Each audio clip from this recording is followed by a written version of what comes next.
महाराष्ट्राचे महसूल मंत्री चंद्रशेखर बावनकुळे यांनी समोर आणलेली भूमिका, ज्यात त्यांनी सांगितले की भाजपच्या वॉर रूमशी सुमारे 1 लाख व्हॉट्सअप गट जोडले गेले आहे आणि कार्यालयीन यंत्रणेत काम करणाऱ्या कार्यकर्त्यांचे मोबाईल आणि गट आताच वर्कर नेटवर्क म्हणून वापरले जात आहे।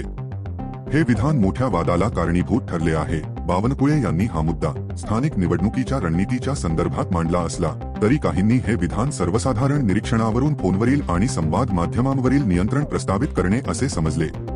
शिवसेनाने वादात आक्षेप घेतला व हे विधान व्यक्तिगत गोपनीयतेवर आघात करणे आणि अनावश्यक भीती पसरवण्याचे प्रयत्न असल्याचा आरोप केला। पक्षाने बावनकुळेंच्या विधानावर टीका केली आणि गंभीरपणे घेतले गेले तर त्यासाठी कायदेशीर कारवाईची मागणीही केली जाऊ शकते असे उद्गार व्यक्त केले। यातून सरकारी आणि विरोधक गटांमधील संवाद आणि माहिती प्रवाहाचे प्रश्न बाहेर आले आहेत। सार्वजनिक अपेक्षा आहे की जर कार्यकर्त्यांच्या संवादावर सरकारी पातळीवर कधीतरी लक्ष असेल तर त्याची पारदर्शकता आणि कायदेशीरतेची चौकट स्पष्ट केली जावी।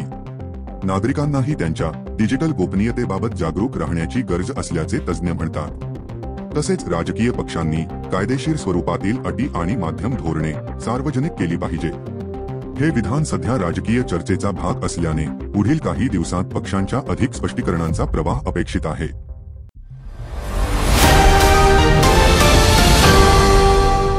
ठाकरे बंधूंच्या बैठकीने महाराष्ट्रात नव्या युतीचे संकेत दिले आहेत।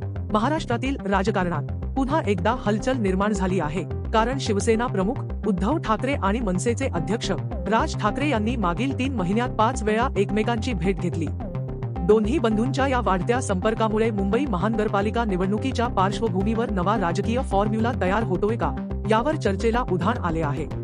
राज ठाकरे व उद्धव ठाकरे यांची युती झाल्यास मराठी मतदारांमध्ये नव्या उत्साहाचे वातावरण निर्माण होईल। तथापि अद्याप याबाबत कोणतीही अधिकृत घोषणा करण्यात आलेली नाही।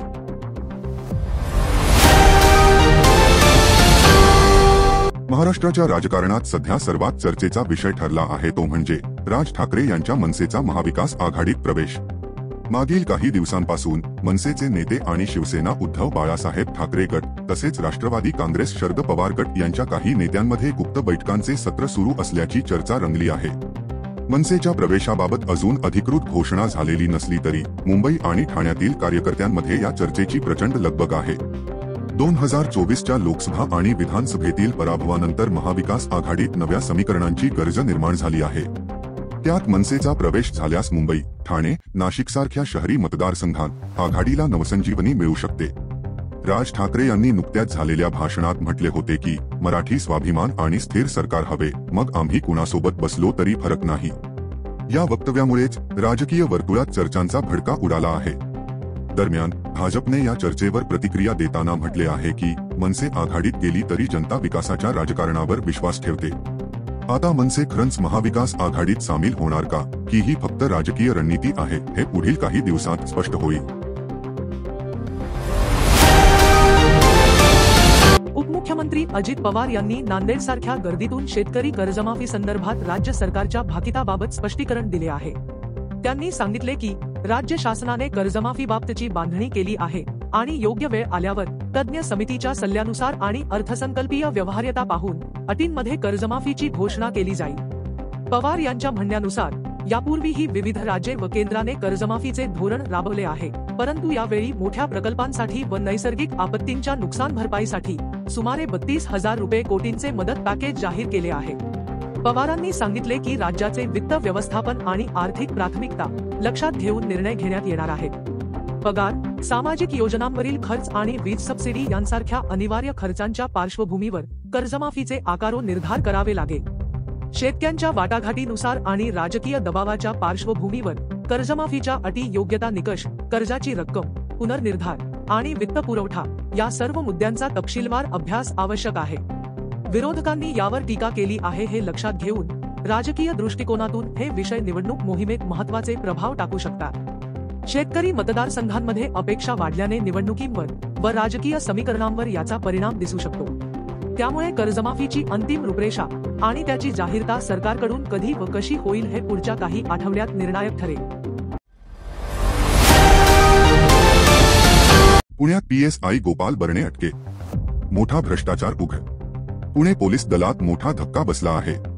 सहाय्यक पोलीस निरीक्षक PSI गोपाल बर्णे यांना आज लाचलुचपत प्रतिबंधक विभागाने अटक केली आहे। सूत्रांच्या माहितीनुसार बर्णे यांनी तक्रारदाराकडून गुन्हा नोंद करण्याच्या मोबदल्यात लाच मागितली होती। अँटी करप्शन ब्युरोने सापळा रचताच ते रंगेहात पकडले गेले। या प्रकरणानंतर पोलीस दलात मोठी खळबळ माजली असून वरिष्ठ अधिकारीही तपासात सहभागी झाले आहेत। गोपाल बर्णे यांच्यावर गुन्हा दाखल करण्यात आला असून पुढील चौकशी सुरू आहे। हा प्रकार पुन्हा एकदा पोलीस दलातील भ्रष्टाचारावर प्रश्नचिन्ह निर्माण करतो आहे। मराठा आरक्षणावरून पुन्हा राजकीय संघर्ष सुरू झाला असून मराठा आरक्षण मुद्द्यावरून भाजप आणि ओबीसी नेते भुजबळ यांच्यात जोरदार वादंग पेटला आहे। मुख्यमंत्री फडणवीस यांना ओबीसींच्या हितासाठी GR बदलण्याची मागणी करण्यात आली आहे। मराठा आरक्षणाच्या चौकटीत ओबीसींच्या हक्कांची अडचण निर्माण झाली आहे, त्यामुळे राजकीय संघर्षाला ऊत आला आहे। भुजबळ यांनी थेट फडणवीस सरकारला मागणी केली आहे की ओबीसींच्या हितासाठी शासन निर्णय म्हणजेच GR मध्ये बदल करण्यात यावा। त्यांचा दावा आहे की मराठा समाजाला दिलेल्या आरक्षणामुळे ओबीसींचा हिस्सा कमी होत आहे आणि त्यामुळे सामाजिक संतुलन बिघडते आहे। दुसरीकडे भाजप नेते आणि काही मराठा संघटनांनी भुजबळ यांच्यावर टीकेची झोड उठवली आहे। त्यांचा आरोप आहे की भुजबळ हे राजकीय फायद्यासाठी समाजांना भिडवत आहेत। या सर्व वादाच्या पार्श्वभूमीवर महाराष्ट्राचे राजकारण पुन्हा एकदा आरक्षणाच्या भोव्यामध्ये अडकले आहे। मराठा आणि ओबीसी समाजातील तणाव वाढत चालल्याने सरकारसमोर मोठं आव्हान उभं राहिलं आहे।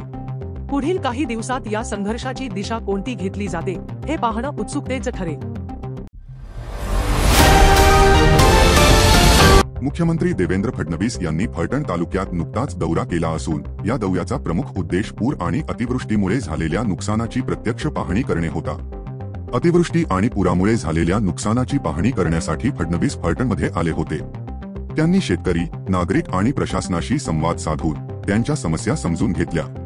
शेतकऱ्यांची पिके वाहून गेली, घरांमध्ये चिखल साचला आणि जनावरांचे नुकसान झाले आहे। या परिस्थितीत सरकारने तातडीने 2000 कोटींच्या मदतीची घोषणा केली। मुख्यमंत्री फडणवीस यांनी अन्नधान्य, शाळा आणि वस्त्यांच्या नुकसानीसाठी अतिरिक्त मदतीचे आश्वासन दिले।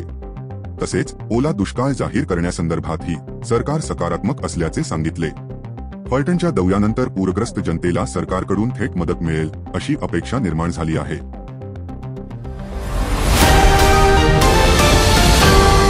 पुण्यातील जैन बोर्डिंग ट्रस्टच्या जमिनीसंबंधी धक्कादायक घोटाळ्यावर आमदार रवींद्र धंगेकर यांनी पुन्हा आणि तीव्र आंदोलन सुरू केले आहे।